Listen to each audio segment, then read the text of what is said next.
an Alfa 164 Super. Styled by Pininfarina, the 164 was the last chance saloon for Alfa Romeo, taking on the likes of Mercedes and BMW in the hope it would pull Alfa from niche to mass market, with a clever twin-spark engine under the bonnet. Despite a huge overall improvement in reliability, Alfa Romeo was bought out by Fiat before the 164 was launched in 1987. More than 250,000 was sold over the next decade, and some would say it was one of the greatest cars Alfa Romeo ever made. Bet Paul's gonna love it. It is just boring, isn't it? Never floated my boat, ever. They just don't. It's just a get you from A to B car, isn't it? Well, if it manages that, we'll be doing better than usual. Alfa, rust and electronics. Yeah, build quality, really. Let's be fair, they're never sort of up there with build quality, were they? I'm going to get shot down for that one, aren't I? But look at that in there. She's grand, isn't it? To be honest, for one of these, it's not in bad shape, is it? He seems to be warming to it. This one has only done 57,000 miles, so we think it's a lot left to give. At the right price, of course. Me, personally, I see it more like £1,500. Personally. It's this era, innit? It's not old enough to be classic. It's not new enough to be trendy. It wants to be 10 years older. And then it'll be a desirable thing. As ever, we're ahead of the curve. The vendor thinks it's worth more than Paul's 1,500 quid, though. 1997 Alfa Romeo 164 twin-spark Lusso. Now, these are unbelievable values. Too cheap at the moment, these. There's only one way these are going to go. Yeah, thank you, Derek. Stop it. We're 3,800, 3,008, 3,008, £4,000, £4,000, 4,000 away then. Oh, I'm not going to bid much on this. Are we bidding on this? Yes. £4,000, 4,200, 4,002, 4,000. Seriously? 4,400. What? What's going on? 4,400, 4,400. Oh, I'm going to have one more. One more. 4,500, 4,500, 4,600, 4,006. On sale and going. I'm not buying this. You're out. Bangers team, you're out. Gonna be sold 4,647, 4,007, £4,700, 47. It's not exactly the high performance model. No, it's got a lovely twin cam engine. It's got 4 doors with it. Yes, I know, but it's the last of the real great Alfas, I think. 47. We bought it. We bought it. For a little more than we hoped at £4,700. Oh, my Lord. But we are ever the optimists. Anything, Phil? No, they're still on. What's on? Reversing lights. Oh, they flickered then. It's off. On. Looks like our Alfa has a few electrical complications. Who'd have thought it? Ah, does that remote not work then? Not for sausage, no. There's no keyhole? No keyhole that I can see, mate. No, there is. Is there? Yeah, there is.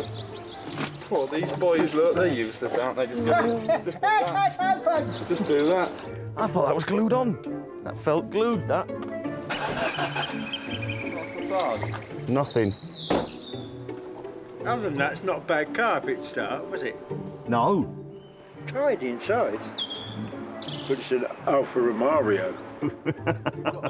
You've got a flap to put your skis in, you know. Have you? Yeah, I've been reading about it. Oh, jolly good. The plan was to drive the 164 up to Scotland, but it's on the trailer. Hopefully, Edward Labinjo can shed some light on the electrics at his garage just outside Edinburgh. I'm not quite sure what I was expecting, but actually looks quite tidy. So it's a good start then, Edward. Well, we have to remember it doesn't run, so just before we get too excited. We believe there is no one better equipped to take on the 26-year-old Alfa. I sat in the Alfa 164 first in Italy at the launch. I liked the look of the car. I liked the way the doors closed.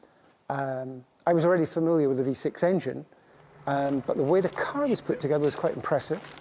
And I remember being invited to head the procession of cars at the launch. 30 years ago, Edward was following in his father's footsteps as a medical student at Edinburgh University.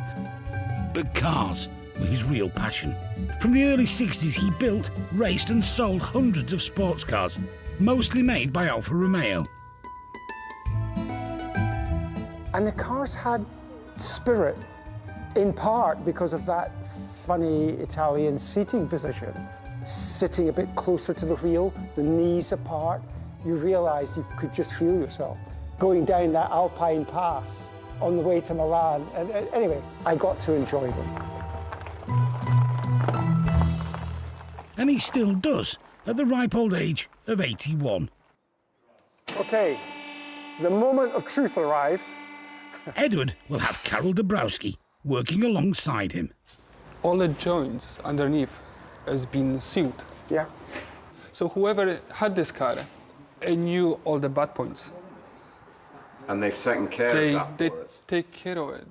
Yours is a remarkably good car on the underside. Sorry, for a moment then I thought you said it was remarkably good.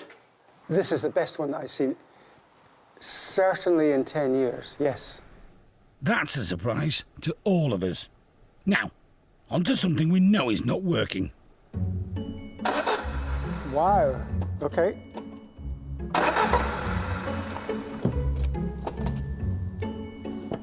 Again. No crank. Intermittent crank.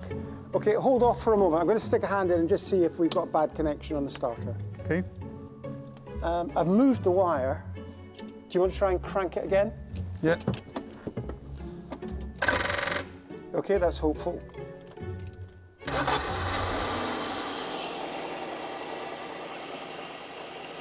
What can I say? You fixed it. Sorry. What I've done is I've gone to the starter motor to move the wire that activates the solenoid, but at the same time I've disturbed the main lead, and that gives power to the coil packs. So which was it that fixed it, moving the wire or disturbing the other one? Disturbing the other one, the accident bit. It's not important to be clever. It's actually just important to be lucky at the right time. So we've been lucky in buying a car that's quite good, and you've been lucky in getting it started, right? We take cars to different people and they plug a computer in and they look at the numbers. You've got your eyes shut and you'd got your hand on it and you were listening to it. And that's a lifetime of experience, isn't it? Or a lack of a computer. In Edinburgh, our Alfa 164 is behaving in a rather Italian way. Edward, it's fair to say there might be one or two little electrical issues. Yes, it's... On an Italian car? It's part of the joy. Thankfully, Edward Labinjo and Karol Dabrowski are taking it one step at a time. We are finding that the heater is controlled by the fog lamp. So you've turned the fog lamp off and the heater's gone off? Indeed. And if I turn the headlamps off, the heater goes off. So there are, in fact, several ways of turning the heater on? There are a number of ways of turning the heater on and off. None of them are the correct way? None of them are the correct way. So, interestingly, from my memory of the wiring diagram, there's no connection between the two. So you can only have the heater on when it's foggy? You can only have the heater on when you press the fog lamp. It doesn't have to be foggy. Is the rear fog lamp off now? Off. Off. Yes. On? Off. Still off? Have you put the heater on? Edward, the reverse lights are on, is that correct? So the reverse lamps are on. They're constantly on. So the reverse lights don't work as well? Don't work as well. Well, they do work, but not necessarily they do work, at the correct but time. They work incorrectly. I'm confused. You're confused? Yes. I'm confused as well. Oh, good. And you're the one that's going to have to fix all this. Yeah. It's not behaving quite as we expect, even with the fault. So hang on, is the fault faulty? The fault is faulty. I have blown fuse. Well, we've had the engine running with the blown fuse. It's beginning to look as though there might be a fault in the fuse box that is allowing the fog lamp fuse to bridge to the heater. The faulty fuse is replaced and it's now all working as it should. Well, sort of. We still have the reverse lights that are switching on with the ignition, and I'm hoping that that's going to be slightly simpler. Edward, if you look closely, you can see half a switch is damaged. The switch is corroded and is in a permanent contact inside. So that's going to be a simple fix. We just get a switch and change it. Change it. Next up, the valve clearances need to be checked. An important service item that should be done every 30 to 40,000 miles. The point of it is to protect the engine. Like all the routine maintenance we're doing, it's about protecting the engine, the car, against potential damage.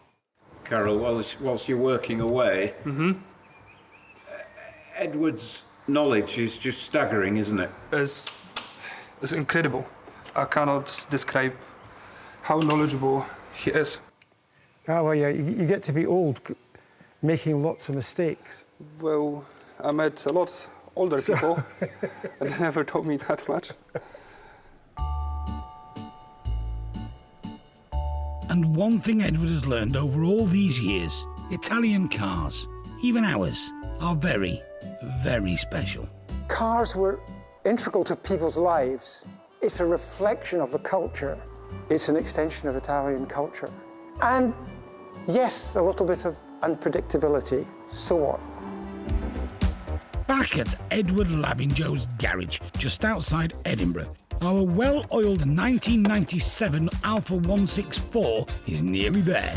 Like all old cars that haven't run for a while, they're likely to have a few gremlins. Carol has renewed the suspension bushers and brake pipes, and on further inspection, part of the exhaust also needed replacing. Interestingly, this one, wherever we thought there was going to be a significant difficulty, it turned out usually to be much simpler than we anticipated, but we're not quite finished with it yet. An emissions fail at MOT was our last hurdle, but it was quickly sorted out with a clean of the carbon on the throttle body. It then passed with flying colours. It's a proud moment for Edward and Carol. I don't see one every day, and it was fascinating to work on a 164, introduce the car to Carol, and point out the interesting bits that not usual for the younger engineer. I would love to see that car make something close to £12,000. In reality, it's going to make probably something just over half that. But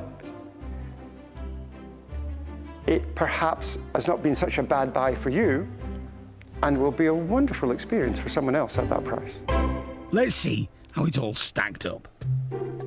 The original purchase price, including tax and commission, was £5,123. Parts and materials were £1,154. And labour cost us £1,578, bringing our total spend to £7,855. Our Alfa 164 is now back in North Yorkshire. How do you get in here then? Oh my lord. After a 4-hour drive from Edinburgh with absolutely no problems. Wow, that's good going, isn't it? It is. What do you reckon? I think it's still as boring as it was when you bought it. But I appreciate it because it's still here. And that's great, isn't it? Who else is going to save these things? If we didn't, cars like this could be lost forever. It feels tight. It feels as it should for 57,000 miles. It feels just right. You know, let's be fair, you get in some cars, don't you? And they feel like they've had a hard life and they've done far too many miles and hard miles. And this doesn't. This feels nimble and responsive, and yeah, I like it. It's good. It's all right. Yeah. So it drives better than it looks? It definitely drives better than it looks. Let's be honest, it was always going to drive better than it looks, wasn't it? So you liked it, Paul? I wouldn't go that far, but it drives as it's supposed to. And it drives quite well. It does. It's a nice environment. Nice and quiet, isn't it? It glides along. I personally can't think of a prettier Italian car. But have another look. Hang on. Yeah, that's it. Give your glasses a polish. Have you seen a prettier Italian car than that? Not today. So with Paul now on board, let's see if anyone else is interested. Number 442, which is the Alfa Romeo 164 Twin Spark. I had the privilege of driving it, and it is an absolute pleasure to drive. There we are. Father says an absolute pleasure to drive. There you are. I don't know where we're going to be with it, but we've got £3,000 pinged up on there now. £3,100 bid we've got at 3,001, at 3,233. I'm probably assuming you spent this at the specialist in Edinburgh, I would think. Well, we paid more for it. So you paid more than this? Initially. Right. At 3,600, at £3,700, at 3,000. It's inching up. £4,000, at 4,000, at 4,001, at 4,003, at £4,300 bid, at 4,300. Gotta go. It's got to go. Hell of a bargain. Hell of a bargain. At £4,300 bid. Ooh. Come on. Down to North Lincolnshire, slightly nearer. At 4,004. At 4,005 and 6. Oh, come Fresh on. bidder, thank you, 4,600. At £4,600 bid. Third and last time, fair warning, hammers coming down at £4,600. 4,600. Oh, do you know what? It just, John, it just feels really unfair. That's a good car. It is. Not quite what we were after. In fact, £100 less than we paid for it. Never mind all Edward and Carol's hard work. The argument is that someone's paid too much money for it at the beginning or the end, isn't they? Who would that be, Derek? And I've got a feeling I know which one it is. You can have to buy from a cheaper auction. It's as simple as that. From Milan to Barnsley, where our Alfa has found a quite unexpected new home. I just was looking to see what it went for, really. But I put a cheeky bid on it and nobody else bidded on it. So you ended up winning it? Yeah. Craig Sutton and his daughter Callie are now the happy new owners of our four-door executive saloon. It drives mint. Craig's wife, not so keen on the idea. Seeing as though it was my 40th birthday, I thought, she can't really kill me 3 days before my birthday, so... And thankfully, he's still alive. Well, when she saw it, it's not her cup of tea, but she's actually said that it's comfiest car she's ever sat in. When she said seats are amazing, and that proves it. As soon as we got in it on way to caravan at weekend, she fell straight to sleep. So, and she didn't wake up till we got there. So, it's win-win. The Vauxhall Astra had been around a few years when the Mark I GTE came along. It was the UK's first colour-coded car, and with its matching body kit and Recaro seats, it looked fast. But wasn't. Then the Mark II drove into town. With its bullet shape and digital dash, it was quicker, won Car of the Year, and the hearts of the Atari generation.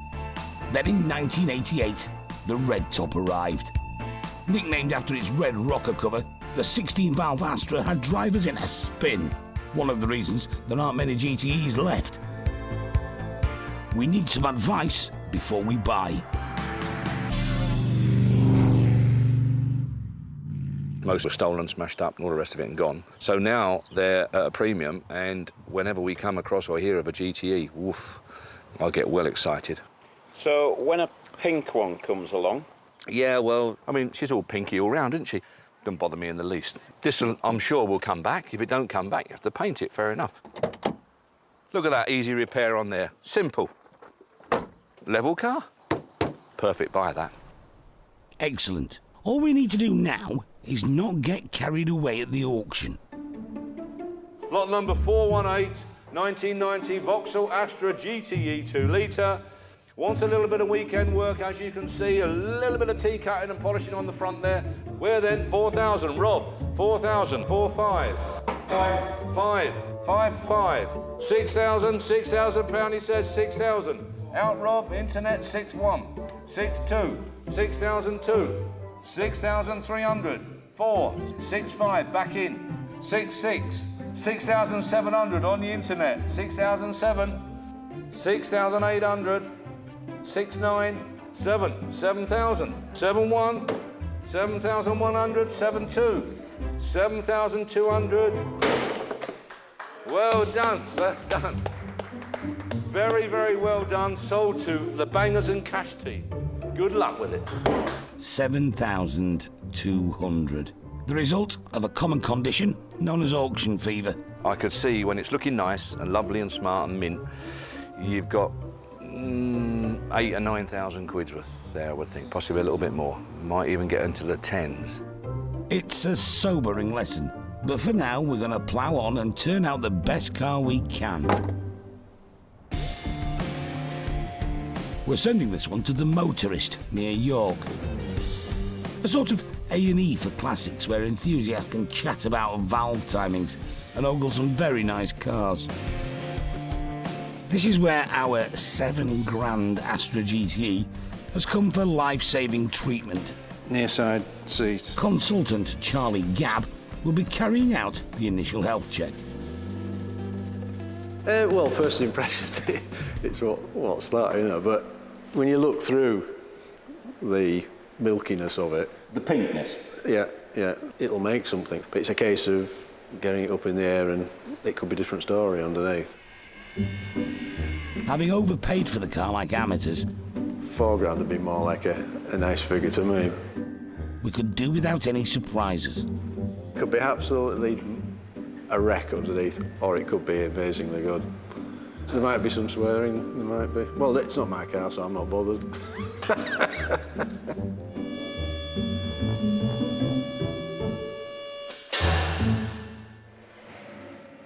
What are you looking for, Charlie? Mainly corrosion. I was expecting to see a lot of corrosion, but there isn't any. You know, there's the tiniest bit of surface rust. Absolutely nothing. Might just have found a bit of welding. Yes, but it's as good as you could expect for anything like this. Jammy springs to mind. Excellent news. And given what we paid for it, we need some decent brakes, as long as the car has some. So to check that, we sent Derek on a test drive. Derek, were you a boy racer back in the day? No, I weren't, but I appreciate a bit of power that these old things pumped out. Tell you what, drives nice, this old car. Look at that. Straight old thing, isn't it? Level old car, this. Good brakes, nice steering, but look at that. Nothing wrong with that, is there? But there is one elephant in the ointment, the paint. All 50 shades of sun-bleached pink. Expert detailer Frankie Birdsall has arrived to give us a steer on whether or not it can be saved. The alternative is a complete repaint. So this is just like a citrus-based cleaner, just to remove any muck that's on there. So there we go, it's not too bad actually. And then we'll just get this little guy out here. It's basically just a clay bar. You spray it with like a detailer, which is just lubricates this. So if you just spray a bit on, you just literally just rub it around like that. And what it does, because it's like a clay based, it just pulls all the stuff that's stuck to the paint. That's like a medium pad, and with a medium compound, I'm just going to start with that.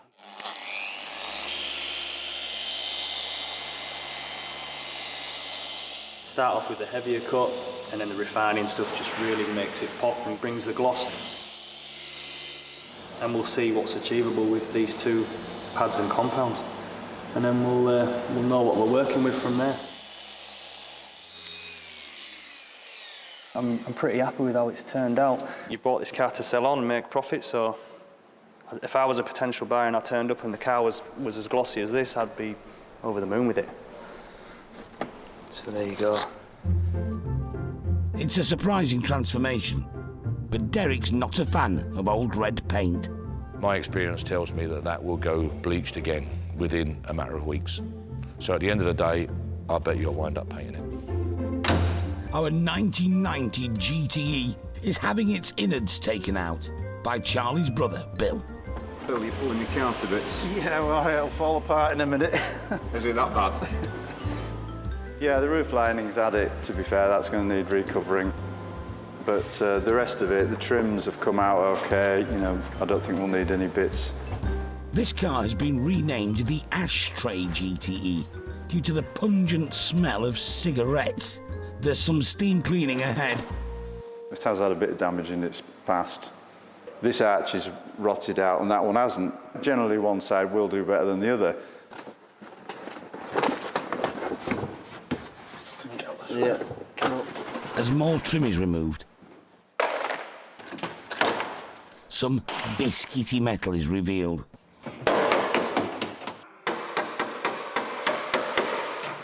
Stop hitting it. So, oh dear. So you can see how it's all moving down here. Well, stop pulling it. Charlie's already ordered some replacement sections. Others will be fabricated by hand. It should be spot welded down here, but I mean, it's still a good sill though. Back with our Astra and its hopefully minor rust issues. Bill describes himself as a realist and not a pessimist. You can always say, you know, if you find a foot of corrosion, you can just double it because it'll end up 2 foot. The problem was most noticeable around the rear left wing. The sill corrosion was here, but we cut right back out to here just to get to some good steel. And it's the same with the arch. You know, you end up with corrosion from here all the way to there. So this is all going to have to be cut out, and that's the inner arch to replace the old piece. And then you get your new outer arch. It's a case of just trimming it all up, butt it up to it, and just weld it all in place.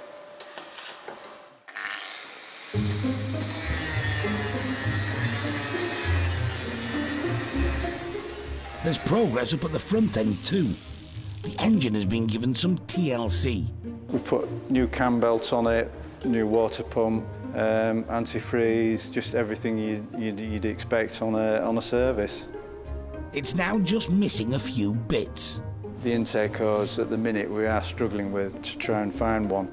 There's a heat shield that comes over the exhaust system here.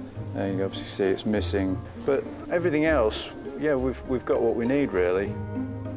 Elsewhere, some attention has been given to stopping power and handling. Put new brake flexes on, new brake discs, new brake pads, anti-roll bar link there, new rubbers on and what have you. Just everything that it needs, really. It's difficult to know where to stop, isn't it? I think you need to set your stall out and you need to know how much you've got to spend on the project. Have you got a plan or have we got a plan? Has anybody got a plan? I think we've got a plan. We're heading in the right direction, yeah. As for the Vauxhall Astra, we had started to think that we were over the restoration hump. But unfortunately, there's some bad news, which is going to put a large dent in our ailing cash flow. Within probably a few days, possibly a week, it just started going pink again. I don't like saying I told you so, but the fact of the matter is it was pretty well odds on that was going to happen. So the only option was to ship it out for an expensive repaint, courtesy of Ian Ellis and his son, Josh. They've done the best they can with it, but it's lost its pigment through UV deterioration, really, isn't it? That's what's happened. And no polish is ever going to bring that back, is it, really? No. Because it's red, it's suffered over the years. If it had been a metallic colour that was covered in clear coat from the factory, I'm sure it would have polished up and we wouldn't be here respraying it. But we are. And when you enter this arena, it's all about the preparation. Well, I reckon up to now, it's probably had about 35, 40 hours to get to this stage, mainly because there was quite a bit of filling to do with the repair work. The shapes look good where the repairs have been done. Yeah, I'm confident it's ready for it.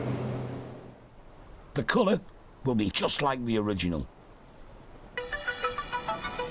It's a full repaint, and I'm not a young man anymore, so Josh can handle the panels and I'll handle the full car. Looking forward to doing it.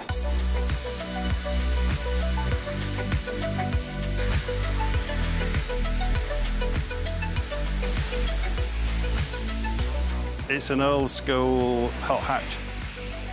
I can remember the days when all my mates had them. While it's been here, we've had customers come back reminiscing about the days when they had one and they put big wheels on it and big exhausts on it and had romantic relationships in it. They're not something that you'd see every day on the road, so I think it's quite cool. It'll bring someone a lot of joy when they get their hands on it once it's finished. It'll take them straight back to the 80s. They'll be listening to Duran Duran all day long. The Astra will look great, but this is a top-end respray, and those really don't come cheap. I would say you're going to be somewhere in the region of £2,500 to £3,500 plus the VAT. But Ian leaves us with some hope. The resale value of this car might now be better than we expected. I would say that 20k wouldn't be out of the question.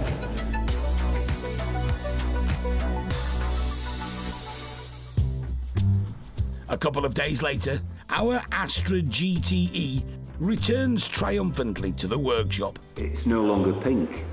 No, it's a red one now, and I'm colourblind. I can see the difference. So it's starting to look like a proper car again. Yeah, this is the best bit, putting them back together, bringing them back to life. Yeah, it's great. It looks mint. Yeah, it's really nice. Yeah, 100%. Bill and Charlie have already fitted some of the refurbished parts and components, and now James Penso has arrived with the roof lining. Can I have a pair of hands in the front? Hours of painstaking work. Thank you. Have completely transformed it. That looks nice. We now move into the finishing touches stage. Look at that. The sandblasted and powder-coated alloys get new tyres. The first thing you do, if you don't do anything, is probably redo the wheels. It's a massive difference. It's a big part of the car, and it's an easy part to do. The upholstery gets a good wash. And, after a bit of measuring, the decals are almost certainly stuck in the right place. Just a few more tricky bits to source, and we're done, and heading back to the auction. Our GTE is now just lacking a few bits of hard-to-come-by trim. We think it looks great, but we needed an honest, critical review before the auction. So, on the wettest day of the year, and a headlight still to be sourced, we welcome a Vauxhall Astra Owners Club. They could be picky. You've got to make sure they're done right. All the stickers have got to be in the right places. You've got to have the correct lights, the genuine indicators and everything like that. Mark owns a mint Astra Max van. He's already spotted the new wheel arch. Whoever's filled it, it's amazing, isn't it? Yeah. You ought to be dropping a few business cards. Yeah. Simon has an Astra Turbo.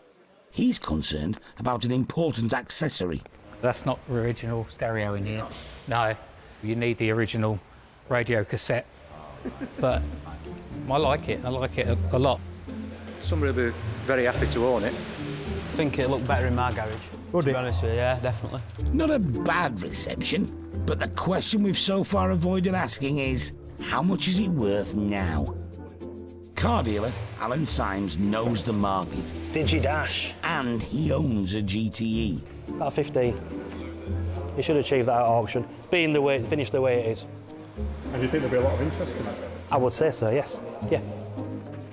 Less than the 20 grand guess we had earlier, but we'll definitely have it.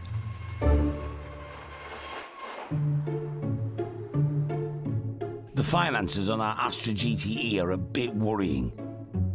£7,848 to buy it. Parts and labour came in at a hefty £12,652, bringing the total to £20,500. It's been a reasonably speedy restoration at just 5 months. We just hope Derek thinks it's been worth the effort. Looking forward to seeing this. Oh, wow. She's bright, isn't she? Nice paint job. Smells a lot nicer. Is it running okay? All driving nice. Recommission service, brake check, all that. New sort of radiator, business. new brakes. I don't often say this, but I think it's turned out nicely, it's prepped up nicely, it's presented nicely, and it's a credit to the guys that have done it. I think it's good.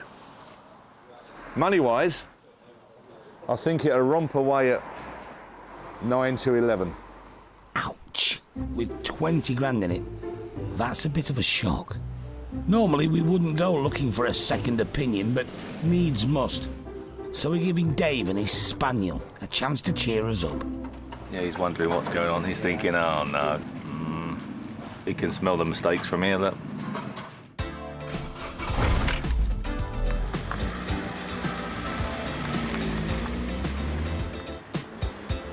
It feels all right, actually.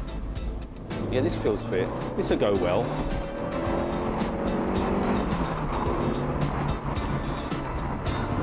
Yeah.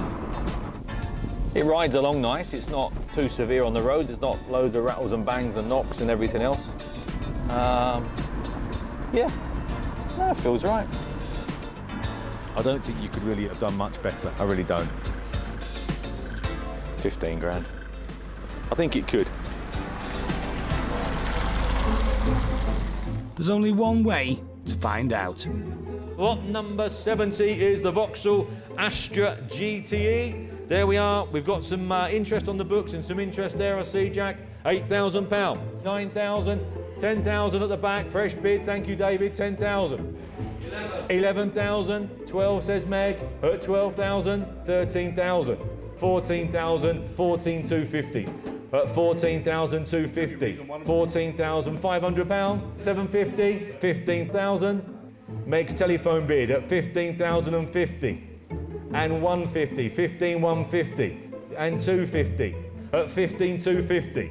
We're going to wrap it up then at 15,250 then, 15,250, 15,250, Meg's phone. Could have been worse. Lesson learned, we got it badly wrong. Overpaid by 4 grand at the start and made a 5 grand loss at the end. Proving once again, restoring cars is best done for love. Well, I think you've done very well. Just because I think it's worth 11 to 12, I've got a dealer out on all the time, haven't I? I can't help it. You've got a brilliant car. And finally, our Astra GTE. It was bought by Matthewson's regular Ian MacDonald, a dealer with a passion for more than just antiques. In the early days with the business, I had the young family, the first house. Priorities were earning and one vehicle. My car was my van. So you're driving up and down the motorway and keep looking at these cars, but you can't have one. Anyway, this one come up and I thought, I'm having it. I'm very, very happy and comfortable with what I've given for it and the product that I've got. Whoever's restored this car, they've done a fabulous job, brilliant job. You cannot fault it. I mean, it looks now like it did in 1990. Not overdone, not put anything on it that shouldn't be on it. It's just right, it's dead right. Born into troubled times at British Leyland, the Montego was designed to take on the Sierra and Cavalier. But the last car to bear the once majestic Austin name never really stood a chance. The MG Turbo, however, did hit some high notes. Sold just below a higher tax threshold, it went straight for the hard-driving sales rep market and got respect. British Leyland dubbed it the world's fastest four-door saloon and went to the trouble of producing a glossy corporate video to help boost sales. They even roped in racing driver Steed Soper and the latter-day saint Ian Ogilvy. Roger Moore was busy. Now we're coming down into the fastest part of the circuit. The Montego Turbo was well priced, fast and appreciated by drivers, and yet tarnished. British Leyland made 7,000, and we think only 6 remain on British roads.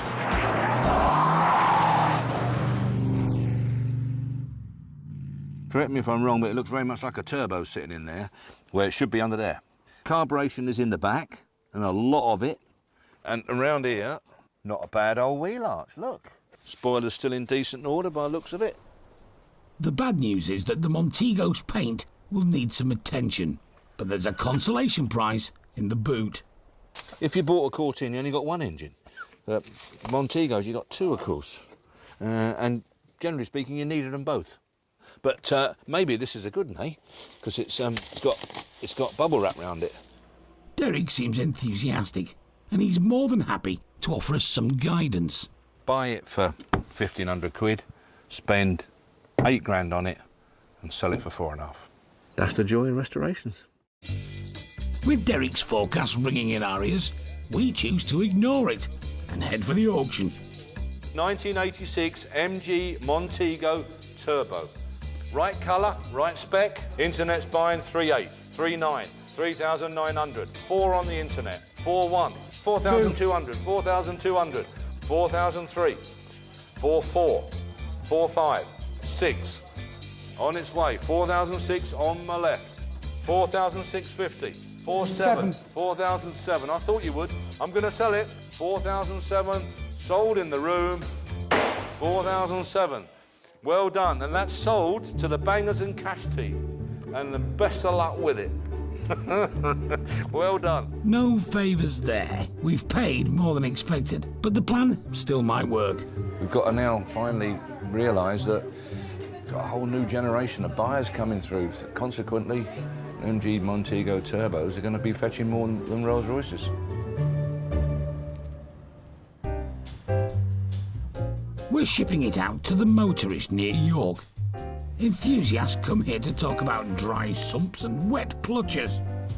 But it's also a sort of resource department for classic cars, where project manager Charlie Gabb is all set for triage.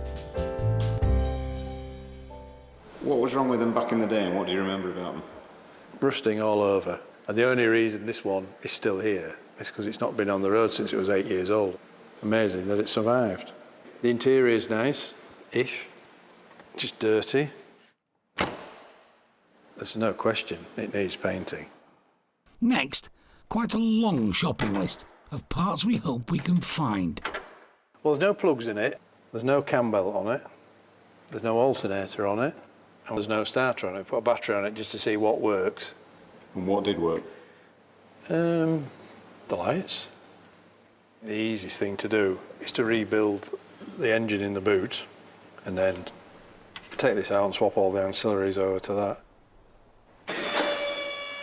That's the sound that usually heralds money leaving a bank account. We would really like it not to be completely rotten underneath. About there? Yeah, I'll do. Tin. Please, God, make it solid. Amazing. Absolutely chuffing mint. By luck or good judgment, you have actually started with a good base car. The problem you're going to have, I think, is parts. Gone are the days when you can go down the local scrapyard and get a backlight or a headlamp for a Montego. They've all gone, you know, they're all squished.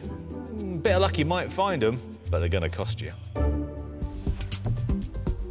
At the Motorist, our Montego Turbo has been assigned to expert renovator Lance Elcock. He's worked his magic on hundreds of classics, but this one could prove challenging. Taking all the mouldings off the side, ready to see about tackling the rust. You know, where are we going to get these bits for this? Just all the little plastic clips pop off, don't they, and just smash. I can see we've had a few modifications. Look at that for a modification. What is that about? Honestly, Lance, we have no idea. But we are pleased that the panels seem to be coming off in one piece. Bit of rust, but hell, look at it. There we go, matching pair. All the red bits will need sandblasting before they go anywhere near paint. Deconstruction continues. Not normally how we take things to bits. And then, a few days later, we arrive to find this very important component had been freed from its moorings. It too is being dismantled in preparation for a rebuild at a specialist engineering company. Flywheel off. All this is coming to bits. Oil pump off. Pistons out that are seized in. Poor antifreeze stands in there and carries on corroding, so they put the block in a bath, clean it all up. It's not something that we can do here. Those in the know will now be saying, that looks expensive. We know. We are concerned. They say beyond economic repair, don't they? That's what I'd say about a washing machine. But if you've got an attachment to a car that you saw in your youth, then you see that car and that's what draws you to it. You remember sitting in the back as a kid, Dad driving away there. And that's probably what brings future classics along. Back with our Montego, and it's had a right dressing down over the last few days. It's not in bad condition, but there are some stubborn rust patches. We've tried with a wire wheel, and that's still left some of the rust there. For today's remedial action, it's been rehomed in this family-sized tent. We're going to attack it with a bit of sand before it goes to the body shop. It just really nails it and batters it under pressure and eats into the rust. Whether there's any steel left at the end of it, that's going to be another story, isn't it? We're also hoping that there's some engine left too.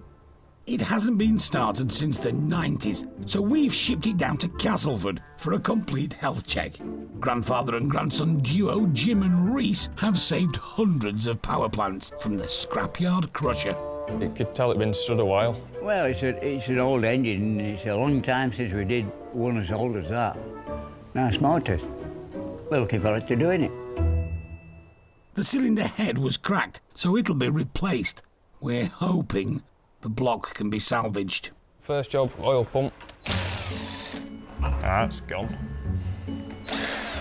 Next, the sump, the oil reservoir at the base of the engine. Oh, wow. Big build-up of rust and old oil, obviously. Not ideal. Now the moving bits. All kept in perfect cyclic harmony by the crankshaft. Or at least, that's the theory. So that's what locates the bearing into the actual conrod. In case of just knocking the piston out. It's gone. Yeah, the oil ring's certainly stuck. It's not just the pistons. The cylinders need attention too. Bores are quite rusted up, like it's going to need a rebore. A few millimetres of their surface will be machined off and new, bigger pistons added. It's a lot of work and it's going to have a big impact on our finances. Meanwhile, back with the body shell, there's been a conveniently timed handover from Lance to Roger. He's gone off for a couple of days holiday and he's left me to dig out all the filler. When you look down here, you can see we've got some nice holes there in the bottom of the wheel arch. What's the worst case scenario here? A new wheel arch.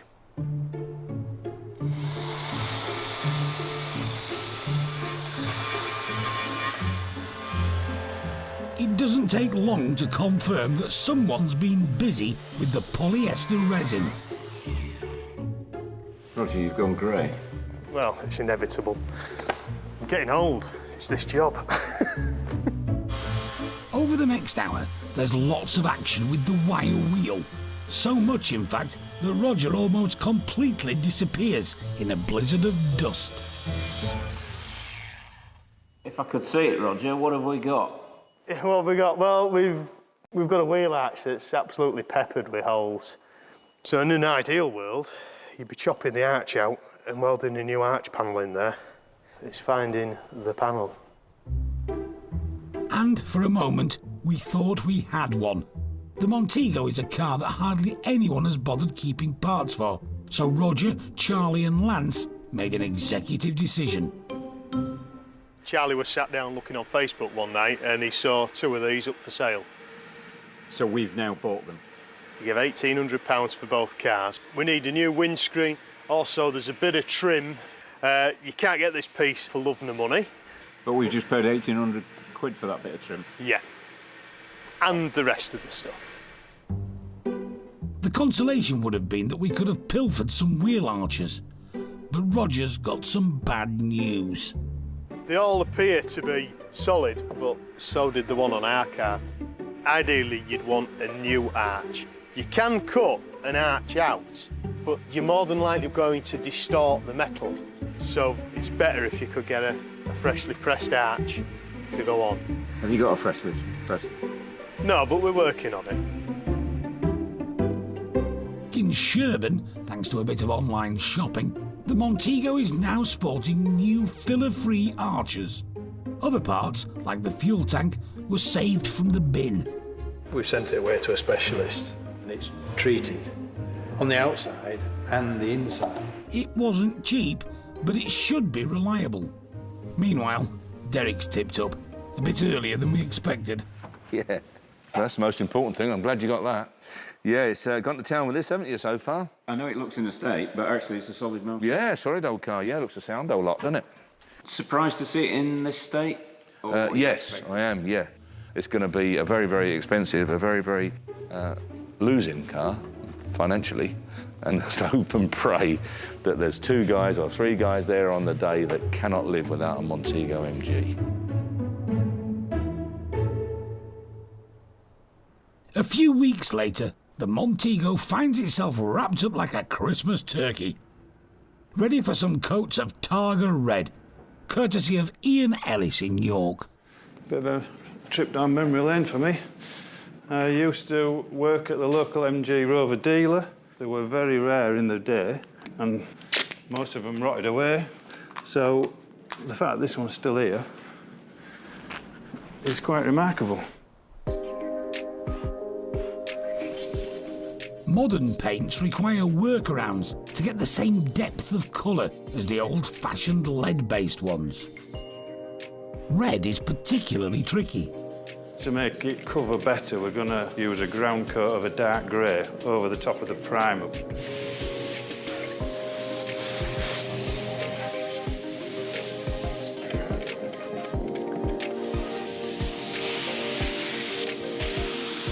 It's one of those jobs that gives you a lot of satisfaction because you're seeing a very, very rough-state vehicle becoming almost like it was when it was new back in 1986. Don't get me wrong, I've got no desire to own a Montego. It doesn't look that attractive. It's got absolutely no aerodynamics to it. But I'm pleased that we're preserving another classic car from my days when I was a youngster. Yeah, I'm happy with that.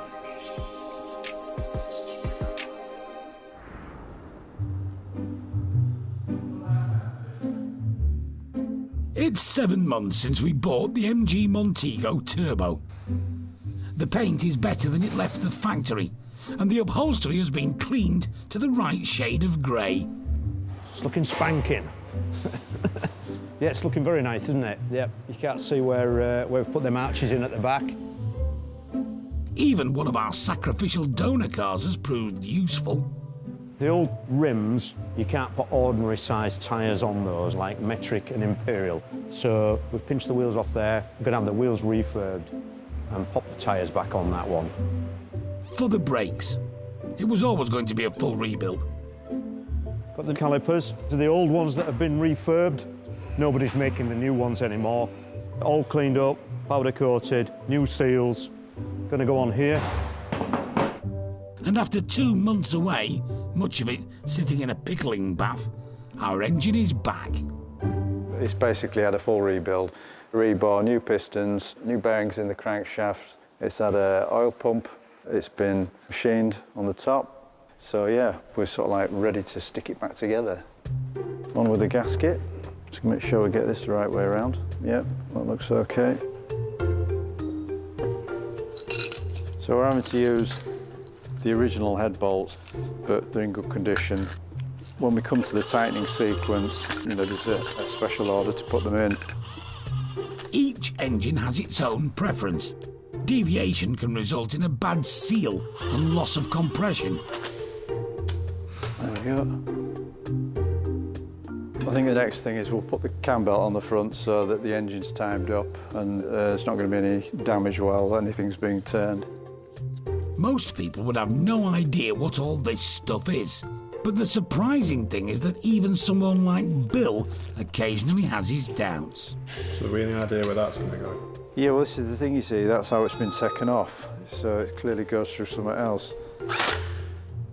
Anyway, with a bit of help from the manual, a few hours later, the Montego's beating heart is ready to be hoisted back into the car. Take her up. It's a big day, you know. Once we get it back in, it's going to, you know, be more like a car then. Hang on a minute. You the same bracket here? Can you see the hole yet? Oh, yeah. Is the hole aligned yet? Not yet. So it needs to go further up? A little bit, yeah.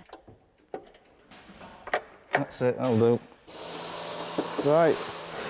That's it then, we're in. Just like that. Just like that. I'm sure you're thinking about the cost. So are we. We'll connect all the ancillaries up and get the wings on, get the front bumper on, and yeah, that's more or less it. The actual turbo unit that gives this car its name is still being refurbed, but arriving shortly. What the turbo does is it's two impellers, well, they're like jet turbines, basically. One's in the exhaust and one's in the inlet. And the one in the inlet, it basically draws more air in and forces it through into the engine. The more air you get in there, the more fuel you can put with it, and the bigger the bang you get, and that's what gives you your power. Jiggle it just a little bit. When we return in a week, we think this unlikely restoration will become the 7th member of a very exclusive club, Montego Turbos, fit for the road.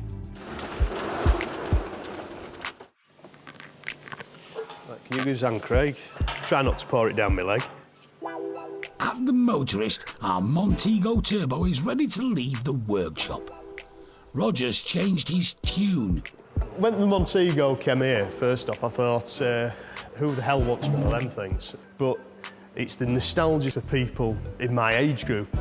These were the things that you ran around in on a night, had loads of fun, maybe put them on the roof a few times and, you know, had to sort of hide all the damage from your parents. And it's not got the lines of what you call a classic car from the 50s or 60s or 70s. But you're not buying it for the looks, you're buying it for the memories. It's had all the work done to it. You'd be hard-pressed to find something as good as that. The car's great, we love it, but the cost doesn't sit well. Including tax and commission, we bought the Montego for £5,123. Parts, including the donor cars and the respray, came to £8,650. Labour, including the engine rebuild and 75 hours on the bodywork, came to £13,320, bringing our total to a turbocharged £27,000. After that stark realisation, we sincerely hope Dave likes it. You ready for it, Dave? I'm ready. I was born ready, Pete, born ready. Here you go. It's a lot shinier than it was last time I saw it. It looks really well. Yeah. This must have been one of your most challenging ones, surely. Must have been. You needed a heart as big as a football to take it on in the first place. Considering what you started with and what you've ended up with, I think it looks good. All right then, mate, let's go for a little spin, eh? The last time I drove a Montego Turbo, I'd have been about 20, I think. And they were an absolute flying machine in the day. And I'll tell you what, it's really strange. You really do go back to 1992. You know, it just feels like yesterday. It's surreal. 140 brake horsepower 1980s car seems so much quicker and more responsive than the same power in a modern car. You did get, you know, a lot more feedback from everywhere. And I suppose that makes it feel more alive. But no, it still drives really well. Whoever ends up with this car is going to be capped to bits.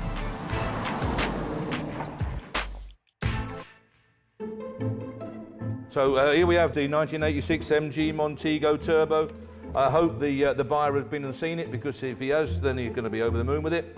11,000, 12,000, 13, 14.